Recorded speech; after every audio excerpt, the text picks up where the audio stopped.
Hi, everybody, and welcome to the Spotlight on Wellbeing, the last in the series. And in this one, I'm going to talk about the psychology of human connection. So there's no doubt when we look at our evolution as human beings, one of the things that conferred on us evolutionary advantage was our capacity to connect with each other, because that allowed us to form groups and to form tribes. And that gave us significant advantages in terms of hunting and farming and so on. This is a wonderful pave painting from Santa Cruz province, dates from anywhere between 11,000 and 7,000 BC. And you can see from that even in very early stages, we were animals who connected with each other. So in the current situation we find ourselves in, there's no doubt that connection is really being challenged. Recent research, including by IBEC here and Mental Health First Aid Ireland, have shown that lots of people really like working from home. The bit that we find difficult is the increased feelings of isolation, because, of course, we get a lot of our social connectivity through work. I'm just reminding you there on the right of Maslow's hierarchy of needs, famous hierarchy of needs. And you can see there for Maslow, social belonging was the third set of important needs after our needs for safety and our physiological needs. After they're met, social belonging is important. So we are, as creatures who really want and require belonging. We want to be linked with others. And then it comes as no surprise then, if we look at the other side of that coin and we look at loneliness, that loneliness is not good for us. The best definition of loneliness I've come across is that it's the distressing feelings that we have when we feel discrepancies between our desired and actual social relationships. When I feel that the relationships I want are not being met. I don't have enough relationships as I see it. So it's very much a perception. And we know that loneliness affects our physical and psychological health. One big cohort study, for example, they found that lonely people had a 26% increase in their risk of mortality, their risk of dying from a variety of different conditions.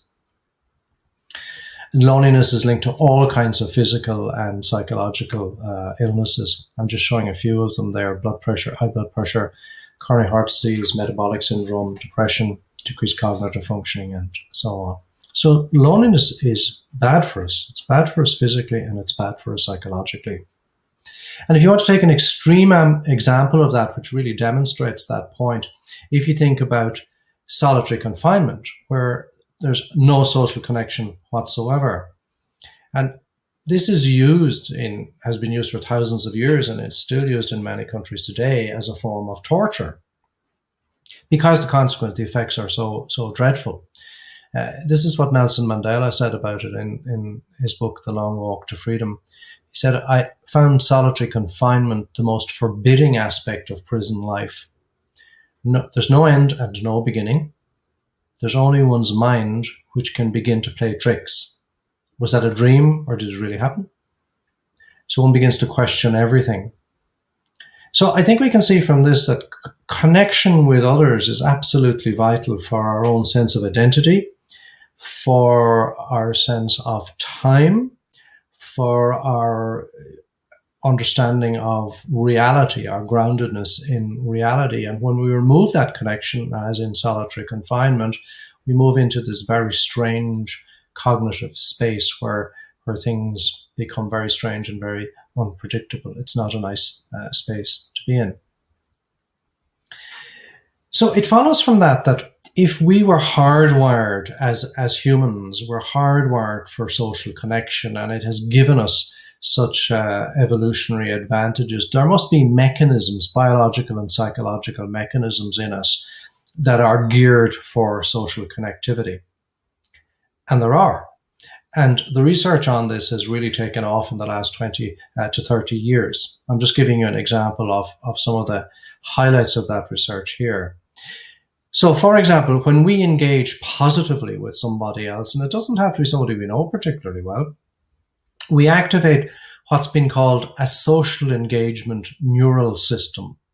So we have an organized system that links our brain, our hormonal systems, our peripheral nervous system, all linked together into this connection system, this system that is designed to maximize connectivity.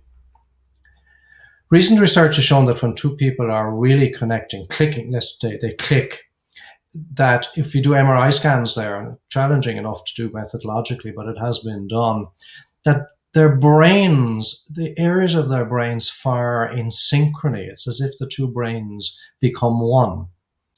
And that's been called a brain coupling system. In this context, one of the hormones that's particularly interesting is the hormone oxytocin. Now, we knew a lot about oxytocin in terms of mother-baby bonding. It's a very important hormone there, but it's been shown that oxytocin is triggered, the release of oxytocin is triggered in all kinds of social environments. And oxytocin is one of those hormones which activates what's coming to be called the calm and connect response. So we know about the fight or flight response, which is the stress response. This one is the opposite of that. When this is triggered, it calms us down, and by calming us down, we connect much more effectively with others.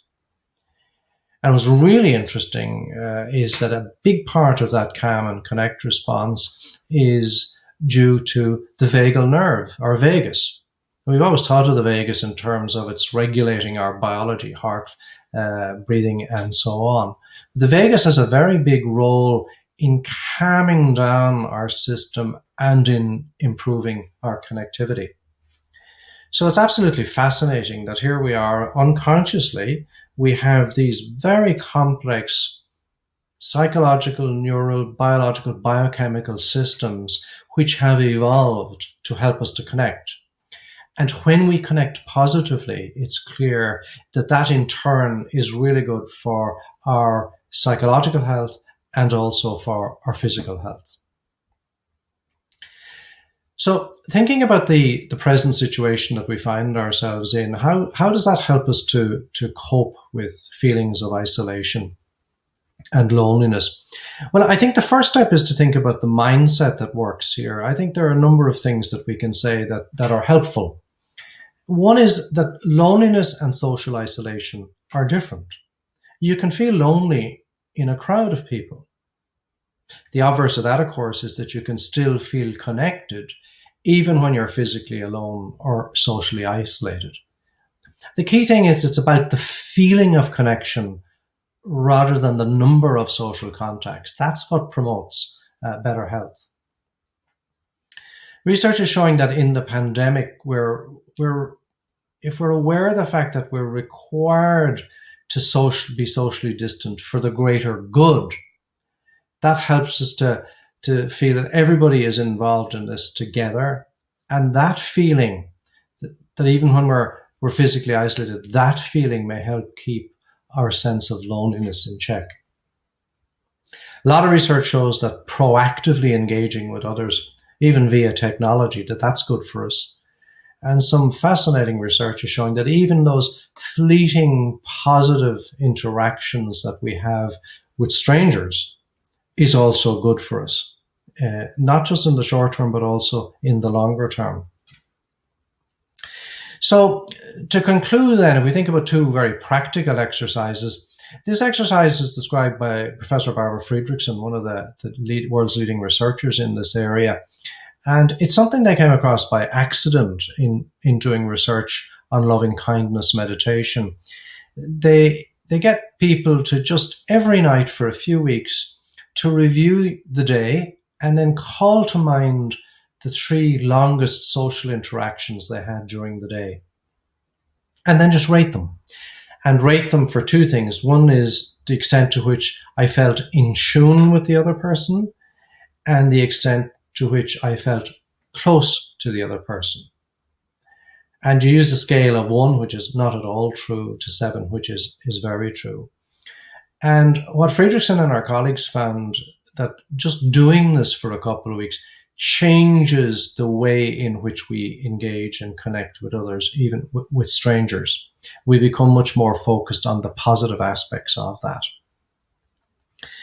The second exercise that's really worth doing in this context is loving kindness meditation, which has a very long history, particularly in Buddhist thought.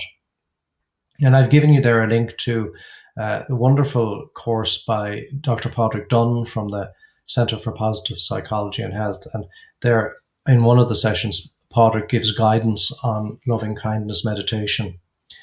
You'll also see I'm giving you there a link to the Positivity Resonance site. That's where a lot of Barbara Friedrichsen's work is to be found, including guidance on loving kindness meditation by Sheryl Sandberg, who would be one of the world leaders in this.